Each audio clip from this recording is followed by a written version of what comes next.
بسم اللہ الرحمن الرحیم۔ السلام علیکم۔ اللہ پاک کے لیے محنت کریں، وقت لگائیں، فرائض کی پابندی کریں، کبیرہ گناہوں سے خود کو بچائیں، صبح شام استغفار کریں۔ اللہ پاک ایسے بندوں کے لیے خیر کے دروازے کھول دیتا ہے اور اس کے تمام دنیاوی معاملات آسان کر دیتا ہے۔ نیکی کبھی مرتی نہیں ہے، اس کا بیج بویا جاتا ہے، پھر یہ بیج پھلتا پھولتا ہے، قداور درخت بن جاتا ہے جس کی چھاؤں کا سکھ آنے والی نسلیں لیتی ہیں۔ اور ویسے بھی اللہ کی مخلوق کو آپ آسانی دے رہے ہیں تو ہو ہی نہیں سکتا کہ اللہ تعالیٰ آپ کو سوچ، فکر، رزق، عمل اور علم میں آسودگی عطا نہ کریں۔ زندگی ختم ہونے سے پہلے قرآن ترجمے سے ایک بار لازمی پڑھ لیں کہ پتہ چل جائے اللہ نے مسلم گھرانے میں کیوں اور کس لیے پیدا کیا۔ مسلمان گھر میں پیدا ہونا آپ کی نہیں، اللہ کی مرضی ہے۔ اللہ تعالیٰ آپ کو تمام برائیوں سے محفوظ رکھے اور نیکی کی ہدایت دے اور آپ کی تمام نیک اور جائز حاجات کو پورا کرے، آمین۔ آج انشاءاللہ سورہ المومنون کی آیت نمبر 7 سے سٹارٹ کریں گے۔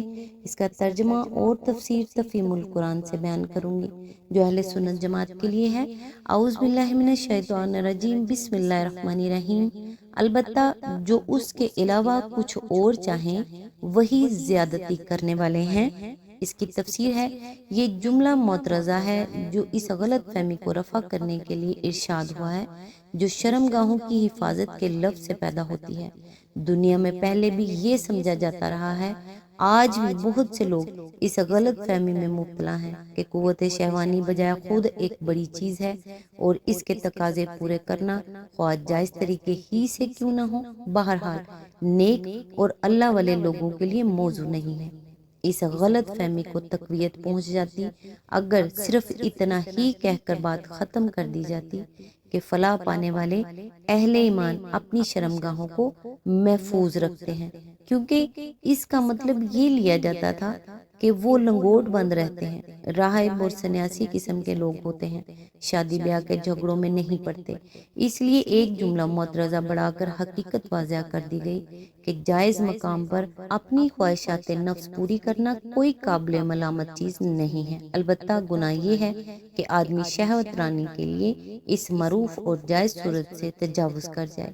اس جملہ معترضہ سے چند احکام نکلتے ہیں جن کو ہم اختصار کے ساتھ یہاں بیان کرتے ہیں۔ نمبر 1، شرمگاہوں کی حفاظت کے حکم میں عام سے دو قسم کی عورتوں کو مستثنی کیا گیا ہے، ایک ازواج، دوسرے ما ملکت ایمانہم۔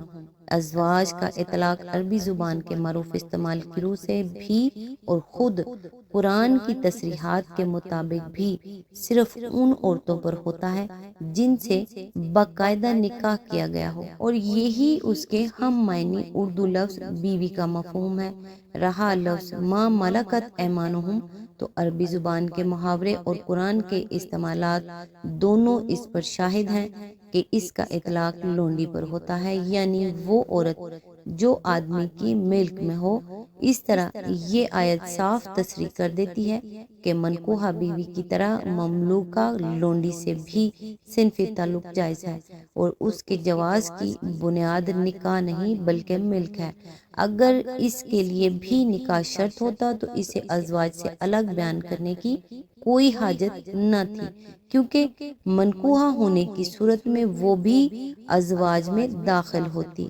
آج کل کے بعض مفسرین جنہیں لونڈی سے تمتع کا جواز تسلیم کرنے سے انکار ہے، سورہ نساء کی آیت وَمَن لَّمْ يَسْتَطِعْ مِنكُمْ طَوْلًا أَن يَنكِحَ الْمُحْصَنَاتِ وَالْمُؤْمِنَاتِ آیت نمبر 25 سے استدلال کر کے یہ ثابت کرنے کی کوشش کرتے ہیں کہ لونڈی سے تمتع بھی صرف نکاح ہی کر کے کیا جا سکتا ہے، کیونکہ وہاں یہ حکم دیا گیا ہے کہ اگر تمہاری مالی حالت کسی آزاد خاندانی عورت سے شادی کرنے کی متحمل نہ ہو تو کسی لونڈی سے ہی نکاح کر لو۔ لیکن ان لوگوں کی یہ عجیب خصوصیت ہے کہ ایک ہی آیت کے ایک ٹکڑے کو مفید طلب پا کر لے لیتے ہیں اور اسی آیت کا جو ٹکڑا ان کے مدعے کے خلاف پڑتا ہو اسے جان بوجھ کر چھوڑ دیتے ہیں۔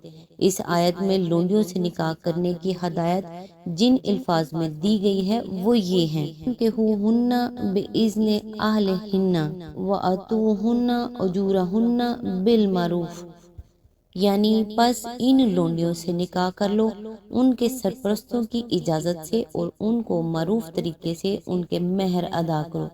یہ الفاظ صاف بتا رہے ہیں کہ یہاں خود لونڈی کے مالک کا معاملہ زیر بحث نہیں ہے بلکہ کسی ایسے شخص کا معاملہ زیر بحث ہے جو آزاد عورت سے شادی کا خرچہ نہ برداشت کر سکتا ہو اور اس بنا پر کسی دوسرے شخص کی مملوکہ لونڈی سے نکاح کرنا چاہے، ورنہ ظاہر ہے کہ اگر معاملہ اپنی ہی لونڈی سے نکاح کرنے کا ہو تو اس کے وہ اہل یعنی سرپرست کون ہو سکتے ہیں جن سے اس کو اجازت لینے کی ضرورت ہو، مگر قرآن سے کھیلنے والے صرف فن کے ہنہ کو لے لیتے ہیں اور اس کے بعد ہی بِإِذْنِ أَهْلِهِنَّ کے جو الفاظ موجود ہیں انہیں نظر انداز کر دیتے ہیں۔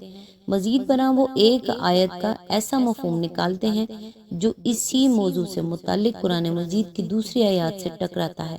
کوئی شخص اگر اپنے خیالات کی نہیں بلکہ قرآن پاک کی پیروی کرنا چاہتا ہو تو وہ سورہ نساء آیت 3-25، سورہ احزاب آیت 50-52 اور سورہ معارج آیت 30 کو سورہ مومنون کی اس آیت کے ساتھ ملا کر پڑھے، اسے خود معلوم ہو جائے گا کہ قرآن کا قانون اس مسئلے میں کیا ہے۔ اس مسئلے کی مزید تفصیل کے لیے ملاحظہ و تفہیم القرآن جلد اول النساء حاشیہ نمبر 44، تفہیمات جلد دوم صفحہ نمبر 29-3-240، رسائل و مسائل جلد اول صفحہ نمبر 324-333۔ نمبر 2، الا علی ازواجہم او ما ملکت ایمانہم میں لفظ علی اس بات کی صراحت کر دیتا ہے کہ اس جملہ معترضہ میں جو قانون بیان کیا جا رہا ہے اس کا تعلق صرف مردوں سے ہے، باقی تمام آیات قد افلح المؤمنون سے لے کر خالدون تک مذکر کی ضمیروں کے باوجود مرد و عورت دونوں کو شامل ہیں، کیونکہ عربی زبان میں عورتوں اور مردوں کے مجموعے کا جب ذکر کیا جاتا ہے تو ضمیر مذکر ہی استعمال کی جاتی ہے، لیکن یہاں لفروجہم حافظون کے حکم سے مستثنی کرتے ہوئے اعلیٰ کا لفظ استعمال کر کے یہ بات واضح کر دی گئی کہ یہ استثناء مردوں کے لیے ہے نہ کہ عورتوں کے لیے۔ اگر ان پر کہنے کے بجائے ان سے محفوظ نہ رکھنے میں وہ قابل ملامت نہیں ہے کہا جاتا تو البتہ یہ حکم بھی مرد و عورت دونوں پر حاوی ہو سکتا تھا۔ یہی وہ باریک نکتہ ہے جسے نہ سمجھنے کی وجہ سے ایک عورت حضرت عمر کے زمانے میں اپنے غلام سے تمتع کر بیٹھی تھی۔ صحابہ کرام کی مجلس شورا میں جب اس کا معاملہ پیش کیا گیا تو سب نے بلا اتفاق کہا کہ اس نے اللہ تعالیٰ کی کتاب کا غلط مفہوم لے لیا۔ یہاں کسی کو یہ شبہ نہ ہو کہ اگر یہ استثناء مردوں کے لیے خاص ہے تو پھر بیویوں کے لیے ان کے شوہر کیسے حلال ہوئے۔ یہ شبہ اس لیے غلط ہے کہ جب بیویوں کے معاملے میں شوہروں کو حفظ فروج کے حکم سے مستثنی کیا گیا تو اپنے شوہروں کے معاملے میں بیویاں آپ سے آپ اس حکم سے مستثنی ہو گئیں، ان کے لیے پھر الگ کسی تصریح کی حاجت نہ رہی۔ اس طرح اس حکم استثناء کا اثر عملاً صرف مرد اور اس کی مملوکہ عورت تک محدود ہو جاتا ہے اور عورت پر اس کا غلام حرام قرار پاتا ہے۔ عورت کے لیے اس چیز کو حرام کرنے کی حکمت یہ ہے کہ غلام اس کی خواہش نفس تو پوری کر سکتا ہے مگر اس کا اور گھر کا قوام نہیں بن سکتا، جس کی وجہ سے خاندانی زندگی کی چول ڈھیلی رہ جاتی ہے۔ اس آیت کی تفسیر کافی تفصیل طلب ہے، لہٰذا نیکسٹ یہیں سے سلسلہ سٹارٹ کریں گے جہاں سے ٹوٹ رہا ہے۔ تب تک کے لیے دعاؤں میں یاد رکھیے گا۔ اللہ حافظ۔ بقیہ تفسیر سٹارٹ کریں گے۔